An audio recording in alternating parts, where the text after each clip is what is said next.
Ya, kita lanjutkan apa kabar Indonesia Malam. Saya ingin langsung bertanya juga ke Ramlan Hakim yang tadi bertanya dengan masyarakat. Mungkin ada pertanyaan juga ke Pak Aminuddin Yaakob nih. Sebelum Pak Aminuddin menjelaskan nih, kira-kira apa pertanyaannya, kita sambung lagi ke Ramlan Hakim. Ramlan?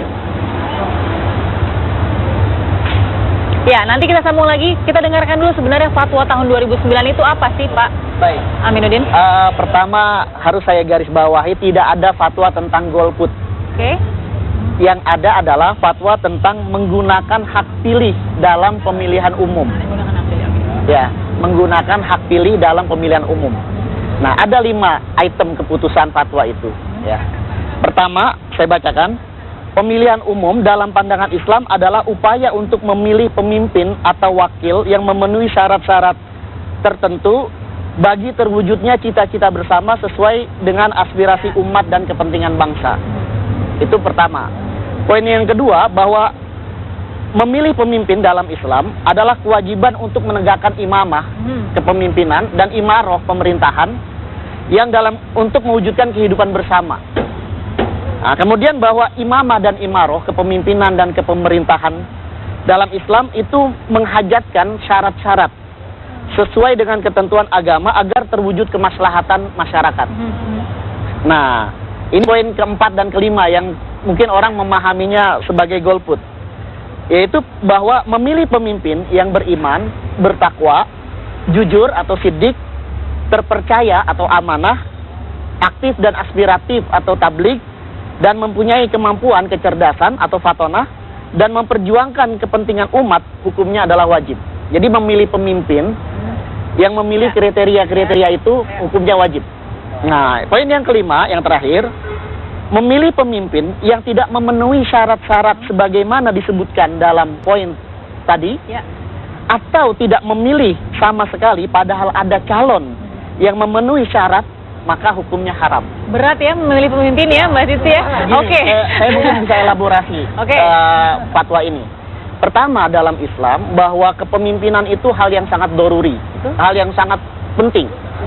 Bahkan ada ungkapan Ibnu Taimiyah, 300 tahun di bawah kepemimpinan yang zolim, itu lebih baik daripada 1 malam tidak ada pemimpin, karena akan terjadi chaos.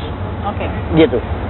Nah, dalam Islam kita berjalan bertiga saja. Ada hadis Nabi, idza kuntum salasatan fi safarin, dalam perjalanan bertiga saja harus memilih di antara kita itu, di antara 3 itu 1 pemimpin.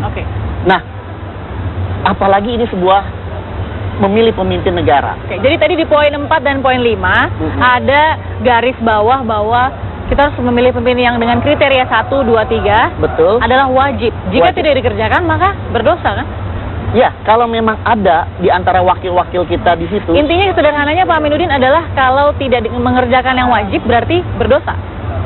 Ya, ini kan wajib, ini kan terkait dengan persoalan hak ya. Betul. Ya, seperti begini. Seperti kita makan, ya. Makan itu kan hak, kita mau makan atau tidak makan gitu kan. Tapi kalau kita tidak makan, kan itu juga kita boleh sebetulnya. Tapi kalau kita tidak makan sehingga kita menjadi sakit dan mati, maka itu jadi haram. Nah, memilih pemimpin, ini wajibnya sunnah begitu? Memilih pemimpin itu awalnya adalah hak. Awalnya adalah hak. Tapi kalau kita tidak memilih pemimpin menyebabkan bangsa jadi rusak, maka sudah itu ditangkap. jadi haram. Tapi saya ingin kalau dari perspektifnya Ibu Siti menangkap bahasa sederhananya, jadi ini apa? Iya, sebetulnya menghimbau agar kita menggunakan hak kita. Artinya bahwa demokrasi itu kan dari rakyat, oleh rakyat, untuk rakyat. Oleh karena itu memang partisipasi masyarakat menjadi sesuatu yang niscaya, harus dilakukan. Kalau kita tidak memilih, nanti hak politik kita itu akan digunakan yang lain, dan tentunya itu berarti kan kekosongan bagi kita. Padahal ini adalah cara kita menentukan pemimpin kita, dan masyarakat punya hak untuk itu. Nah, kalau katakan partai politik tidak cukup melakukan edukasi politik dan sebagainya, tokoh-tokoh agama MUI ini mendorong, tolong umat Islam gitu ya, gunakan hakmu. Dan ini menurut saya sangat bagus, mendorong agar mereka sadar. Tapi Bu Siti mendorong dengan cara positif adalah mengatakan hak pilih wajib. Tapi kalau orang melihat dengan positif negatif, maka golput haram. Intinya seperti itu, keterbalikan bahasanya. Tidak. Jadi lebih pada mendorong, lebih lebih pada mengajak, karena selama-lama iman itu adalah diam. Dan itu baik. Kita tanya ke masyarakat lagi yang ingin bertanya ke Pak Aminuddin untuk menjelaskan lagi. Pak, langsung menuju ke Ramlan. Ramlan, silakan. Baik Balkis dan juga pemirsa, memang saat ini ada beberapa masyarakat pula yang mempertanyakan terkait dengan sebenarnya apabila saya menjadi golput karena ketentuan-ketentuan tertentu, dan ini sudah bersama saya beberapa orang, nih ada Mas Zida dan juga ada Kika. Oke, kita tanyakan dulu ke Mas Zida. Mas Zida, sebenarnya di studio saat ini kita sedang ada narsum dari Majelis Ulama Indonesia. Ada nggak pertanyaan terkait dengan statement MUI yang menyatakan bahwa apabila kita tidak menggunakan hak pilih di 2014, maka kita telah melakukan suatu perbuatan haram? Ada nggak? Sebenarnya ada sih pertanyaannya. Seandainya saya warga Jakarta, cuma pada saat pemilu saya lagi keluar kota, dan itu pada saat pemilihan, kira-kira saya termasuk haram karena kemampuan saya untuk tidak bisa memilih, atau ada surat pilihan susulan atau pemilihan susulan gitu? Oke, siap. Jadi sudah mungkin bisa sedikit dipahami ya pemirsa bahwa Mas Zida nanti apabila di pemilu 2014 nanti pada tanggal 9 April harus keluar kota, dan pada tanggal 9 dia tidak dapat melakukan pemilu, apakah dia masih bisa dikatakan sebagai haram? Dan kalau Kika, apa nih Kika?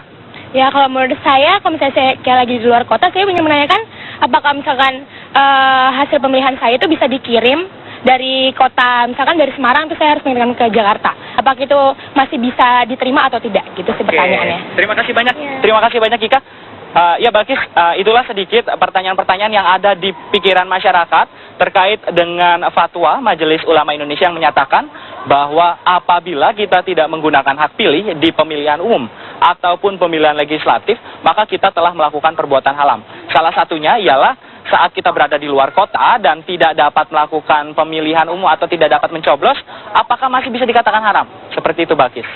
Mungkin tadi bisa diinformasikan juga ke Fida dan Kiki kalau tidak salah ya, masyarakat kita, bahwa yang dikatakan oleh MUI adalah hak pilih itu wajib. Jadi kalau untuk berbicara haram tadi kita harus bahas lagi ini masalahnya seperti apa. Tapi tadi pertanyaannya ada dari beberapa masyarakat. Kalau seandainya pada saat harus menggunakan hak pilih tapi ternyata harus keluar kota atau berhalangan, nah itu bagaimana hukumnya? Nah kemudian tadi ada juga pertanyaan bahwa gimana kalau misalkan saya mau mengirim hak pilih saya, bagaimana? Ada nggak sih sebenarnya fasilitas untuk itu? Itu mungkin ke Bu Siti, tapi nanti kita harus jeda dulu sesaat lagi dengan jawaban dari Pak Aminuddin dan juga Bu Siti. Tetap di Apa Kabar Indonesia Malam.